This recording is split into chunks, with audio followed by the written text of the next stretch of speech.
रहीम dear student अस्सलाम वालेकुम। आज हम डिस्कस करने जा रहे हैं कि किरचॉफ सेकंड रूल जो है अप्लाई कैसे करते हैं और इसे अप्लाई करके हम जो है डिफरेंट सर्किट को सॉल्व कैसे करते हैं। तो सबसे पहले आपके पास जो सर्किट इस कैटेगरीज में होंगे उनमें नंबर ऑफ लूप्स एक से ज़्यादा होंगे और जाहिर सी बात है कि वोल्टेज सोर्स भी एक से ज़्यादा होंगे। इस तरह के सर्किट्स को हम कहते हैं ये कॉम्प्लेक्स सर्किट है। तो कुछ मतलब पॉइंट्स हैं इसके मेथड के, वो आपने जहन में रखने हैं। उन पॉइंट को जहन में रख के, उन रूल्स को जहन में रख के हम जो है किरचॉफ रूल अप्लाई करेंगे और फिर सर्किट को सॉल्व करेंगे। सर्किट को सॉल्व करने का मतलब होता है कि जो सर्किट में अननोन चीज़ है उसे मालूम किया जाए। जैसे बाज़ दफ़ा ऐसा होता है कि वोल्टेजेस गिवन है, ईएमएफ गिवन होती हैं और रजिस्टर की वैल्यू भी गिवन होती हैं और हमने अननोन करंट्स मालूम करने होते हैं। या ऐसा पॉसिबल है कि करंट गिवन है, आपने वोल्टेज मालूम करनी है, यानी जो चीज़ सर्किट में गिवन नहीं है आपने किरचॉफ सेकंड रूल अप्लाई करके वो चीज़ मालूम करनी है। तो हमें यहाँ पे ये डिस्कस करना है कि किरचॉफ सेकंड रूल जो है अप्लाई कैसे करेंगे।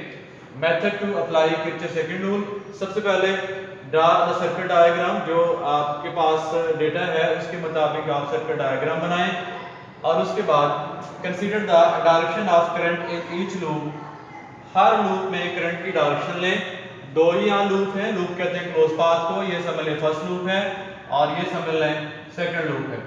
तो दोनों में करंट की डायरेक्शन कंसीडर की है और इसके बाद इट विल बी क्लॉकवाइज और anti clockwise for all loops. जितनी भी लूप्स हैं, 2 हो, 3 हो, 4 हो, जितने भी हों, सबके लिए आपने करंट की डायरेक्शन सेम ही लेनी है। या तो वो क्लॉकवाइज लेंगे या वो एंटी क्लॉकवाइज लेंगे। अगर एक में क्लॉकवाइज है तो सब में क्लॉकवाइज होगी, एक में एंटी क्लॉकवाइज ले ली है तो सब में एंटी क्लॉकवाइज ही लेंगे। ये आप पे डिपेंड करता है कि आप क्या लेना चाहते हैं। उसके बाद जब आपने इक्वेशन लिखनी है तो आपने हर लूप में करंट की डायरेक्शन को फॉलो करना है। जैसे करंट यहाँ ऐसे फ्लो कर रहा है तो आपने करंट की डायरेक्शन फॉलो करनी है और रास्ते में अगर रेजिस्टर आ जाए, करंट की डायरेक्शन में मूव करते हुए रास्ते में क्या आ जाए, रेजिस्टर आ जाए, तो फिर रेजिस्टर के लिए वोल्टेज चेंज को आपने नेगेटिव लेना है।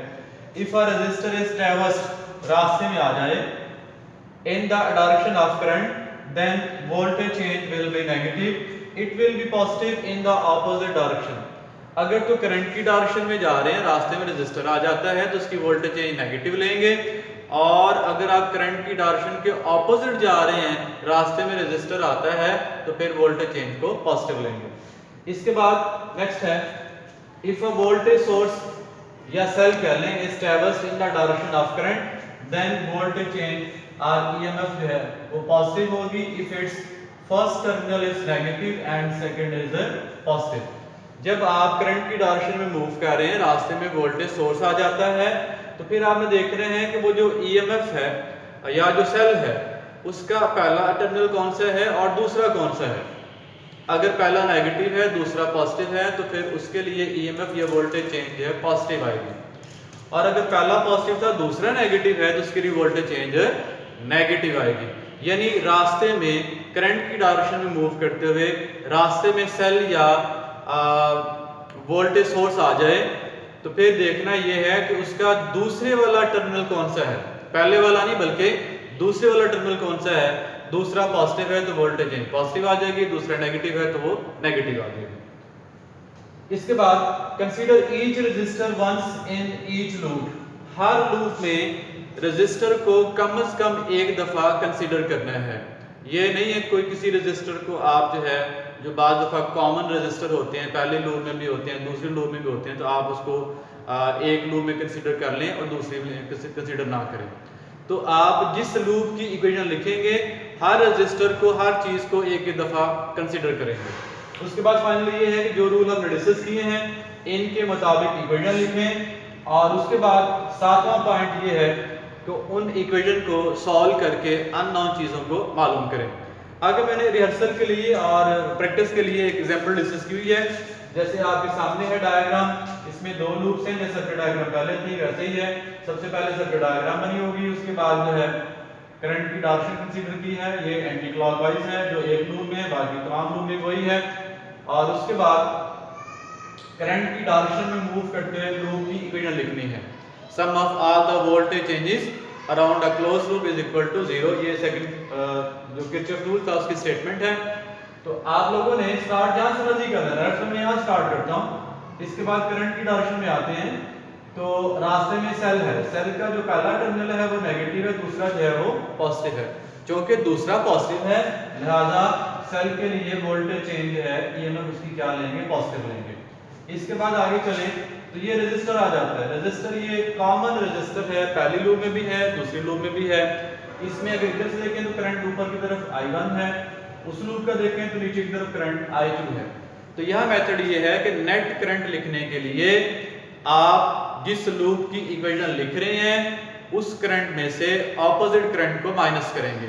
क्योंकि रेजिस्टर के लिए voltage change V is equal to IR होगी। तो यहाँ हमें नेट करंट के लिए क्या करना है, जिस लूप की इक्वेशन लिख रहे हैं उस करंट में से दूसरी लूप के करंट को क्या करना है, माइनस। क्योंकि रेजिस्टर है आएगा तो वोल्टेज चेंज का आंसर माइनस आएगा। साथ में करंट लिखना है तो करंट यहाँ नेट करंट है I1 minus I2 into R2 minus. अब यहाँ से करंट फ्लो कर रहा है वो एक ही करंट I1 है तो आ जाएगा minus I1 R1 is equal to 0। इसी तरह सेकंड लूप में इक्वेशन लिखें, शुरू जहां से मर्जी कर ले। नेट बता में यहां स्टार्ट किया, करंट की डायरेक्शन में आ रहे हैं, रास्ते में सेल आ गया, सेल का पहला टर्मिनल नेगेटिव है, दूसरा जो है वो पॉजिटिव है। दूसरा जो कि पॉजिटिव है ज्यादा वोल्टेज चेंज पॉजिटिव आ गया। उसके बाद फिर वो कॉमन रेजिस्टर आ गया। अब क्योंकि आप सेकंड लूप में नेट करंट, एक तो पहली बात रेजिस्टर के लिए माइनस आएगा, रेजिस्टर के लिए माइनस आएगा। और अब भी क्योंकि सेकंड लूप में इक्वेशन लिख रहे हैं तो इस करंट में से ऑपोजिट करंट को माइनस करेंगे, यानी I2 माइनस I1। जिस लूप की इक्वेशन लिख रहे होते हैं उस करंट में से ऑपोजिट करंट को माइनस करते हैं कॉमन रेजिस्टर के लिए। इनटू आ जाएगा R2 माइनस, इसमें सिर्फ एक ही करंट I2 आ जाएगा minus I2 R3 is equal to 0। तो इस तरह से आप किरचॉफ सेकंड रूल अप्लाई करके इक्वेशन लिख सकते हैं। इन इक्वेशन को बाद में सोल्व करना होता है, फिर अननोन चीजें मालूम करनी होती हैं।